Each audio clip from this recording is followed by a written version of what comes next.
माध्यम से हम लोग अम्ल और क्षार के बारे में जानने वाले हैं, उसके परिभाषाएं एवं उदाहरण के बारे में जानने वाले हैं।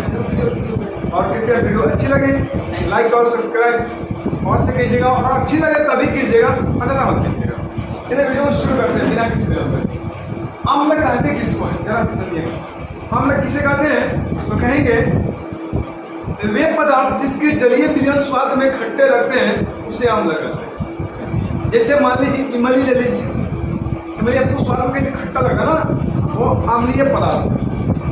नींबू ले लीजिए, स्वाद में खट्टा लगता है, अम्लीय पदार्थ है। टमाटर भी अम्लीय पदार्थ है। जितने भी खट्टे फल है ना, सब के सब अम्लीय पदार्थ होते हैं, ठीक है। तो कहेंगे वे पदार्थ जिनके जलीय विलयन स्वाद में खट्टे लगते हैं उसे अम्ल कहते हैं। क्या कहते हैं? अम्ल कहते हैं। और अर्हेनियस नामक एक वैज्ञानिक है, यानी कि रसायन शास्त्री हैं, जिनके द्वारा कहा गया है कि अम्ल वह पदार्थ है जो जल में घुल करके हाइड्रोजन आयन देता है। यानी कह सकते हैं कि वे पदार्थ जो जल में घुल करके हाइड्रोजन आयन देते हैं उसे अम्ल कहते हैं। क्या कहते हैं? अम्ल कहते हैं। तो अम्ल का आइए अर्हेनियस के अनुसार अम्ल का पहले एग्जाम्पल लेते हैं। देखिए ये हाइड्रोक्लोरिक अम्ल HCl क्या होता है? HCl जो हमारे पेट में भी पाया जाता है। क्या में पाया जाता है? पेट में पाया जाता है, जो भोजन पचाने का कार्य करता है। अब इसी का जब हाइड्रोक्लोरिक अम्ल जब हमारे पेट में अधिक हो जाता है, मान लीजिए अधिक भोजन कर लिए, अधिक हाइड्रोक्लोरिक अम्ल स्रावित होता है, वो जो होगा तो धुआं ही ढेकार आने लगेगा, समझिए। पेट में गैस बनने लगी जिसे एसिडिटी कहते हैं। यानी कि एसिडिटी ऑक्सीडेशन वाला कहता है, पता एसिडिटी। हम लोग क्या कहते हैं? पेटवा गुड़गुड़ा रहा है। क्या कहते हो? कहते पेटवा गुड़गुड़ा रहा है। ये डॉक्टर साहब पेटवा गुड़गुड़ा रहे हो तो क्या कहना हो भैया?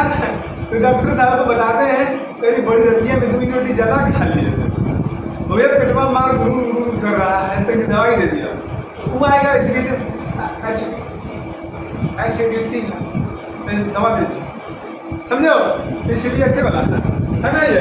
देखिए हाइड्रोक्लोरिक अम्ल, तो हाइड्रोक्लोरिक अम्ल किस प्रकार है? HCl जो हाइड्रोजन और क्लोरीन से मिलकर बनते हैं। और ये सल्फ्यूरिक अम्ल क्या है? सल्फ्यूरिक अम्ल, जिसका सूत्र होता है H2SO4। इसे अम्ल का राजा भी कहा जाता है। यानी आपसे पूछा जाएगा कि अम्ल का राजा किसको कहते हैं, तो कहेंगे सल्फ्यूरिक अम्ल को कहते हैं, जिसका सूत्र होता है H2SO4। इसका उपयोग कहाँ किया जाता है, तो कहेंगे कि जो बैटरी होती है ना, बैटरी में इसका उपयोग किया जाता है। यानी किसी इन्वर्टर का बैटरी देखें उसमें किया जाता है, या ट्रैक्टर वगैरह का बैटरी जो होता है उसमें किया जाता है। यानी कि H2SO4 का उपयोग किया जाता है। अगर H2SO4 आपके हाथ पर यानी कि शरीर के त्वचा पर पड़ जाए, त्वचा को क्या करते हैं? जला देती है, ठीक है। आगे बढ़ते हैं। ये है नाइट्रिक अम्ल HNO3, और ये है एसिटिक अम्ल। कौन सा अम्ल है? एसिटिक अम्ल। कौन सा अम्ल है? एसिटिक अम्ल। CH3COOH होता है। अब ये है H2CO3 कार्बोनिक अम्ल है। कौन सा अम्ल है? कार्बोनिक अम्ल है। कौन सा अम्ल है? कार्बोनिक अम्ल है। और H3PO4 ये है फास्फोरिक अम्ल। क्या है? फास्फोरिक अम्ल। अब देखिए हाइड्रोक्लोरिक अम्ल यानी अर्हेनियस के अनुसार आते हैं, तो हाइड्रोक्लोरिक अम्ल जल में घुल करके क्या करता है कि हाइड्रोजन आयन देता है। देखिए प्रत्येक अम्ल, ये देखिए ये भी जल में घुल करके ये हाइड्रोजन आयन दिया, H+ आयन दिया ना।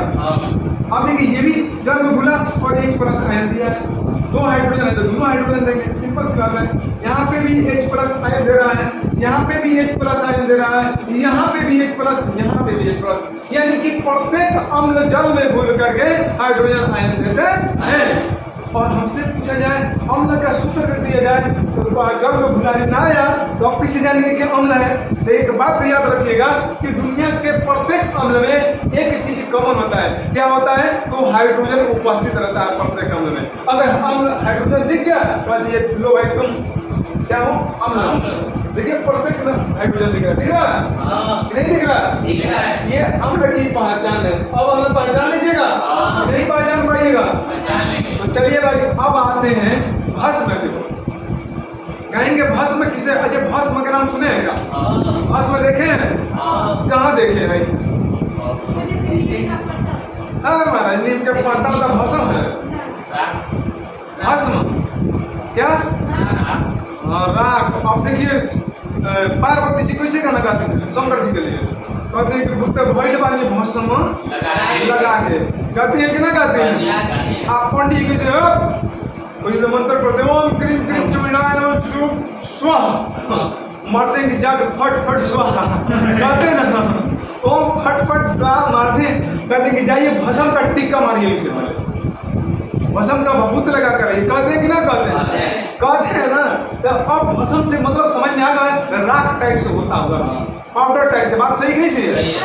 जाते हैं वहाँ पे भस्म का टीका मारते हैं, यानी राख टाइप से होता है, अगरबत्ती का या किसी प्रकार का राख होता है, बात सही है? तो यानी कि भस्म जो होता है, भस्म किसे कहते हैं, यानी उसमें जल उपस्थित नहीं रहेगा। जल अगर भस्म में डाल देंगे भैया, राख में मान लीजिए जल डाल दिए, ढकेल दिए, जल उजल दिए, अब वो भस्म रह जाएगा।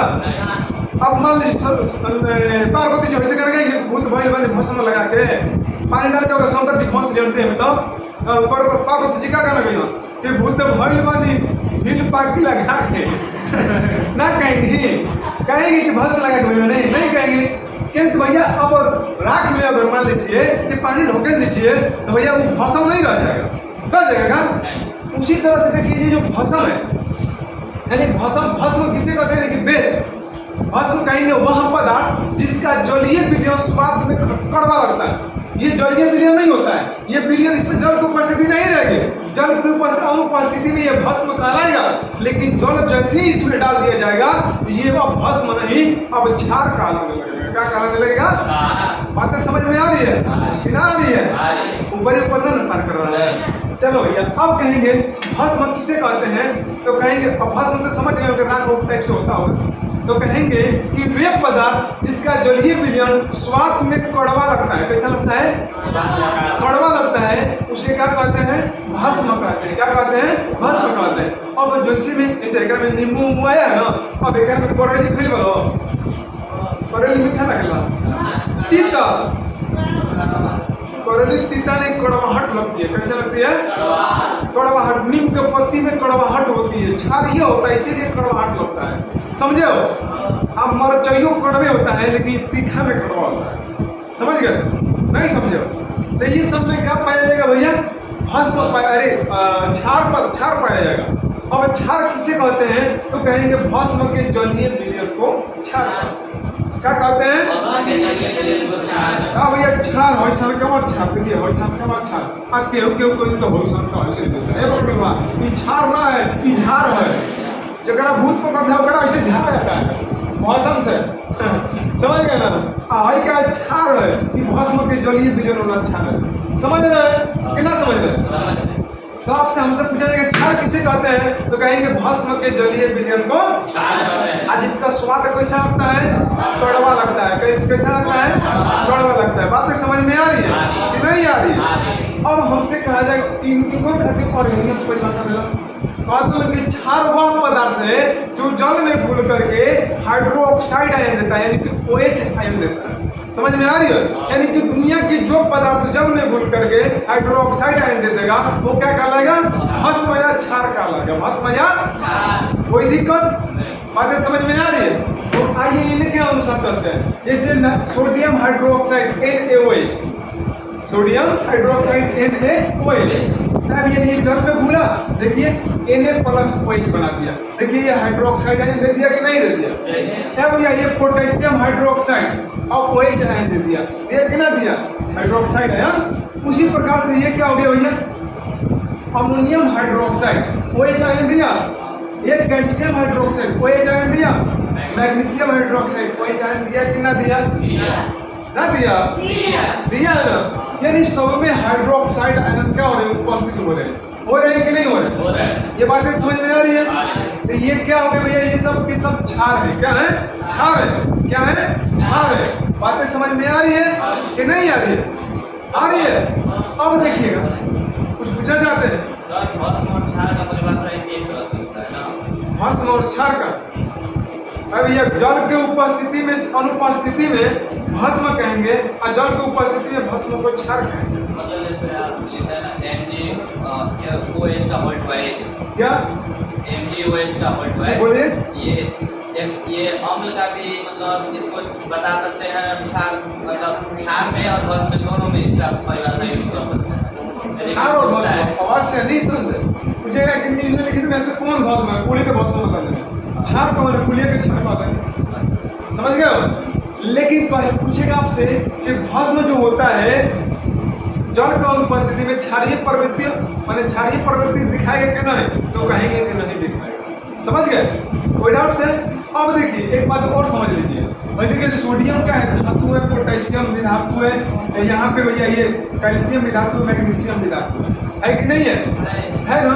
तो ये जितने भी धातुएं होती है ना, प्रत्येक धातु जितने भी धातुएं होती हैं उनके जो ऑक्साइड होते हैं क्षारीय होते हैं, और वो धातुओं के ऑक्साइड जो होते हैं अम्लीय होते हैं। क्या होते हैं, अम्लीय होते हैं। समझ में आ रही है कि नहीं आ रही है।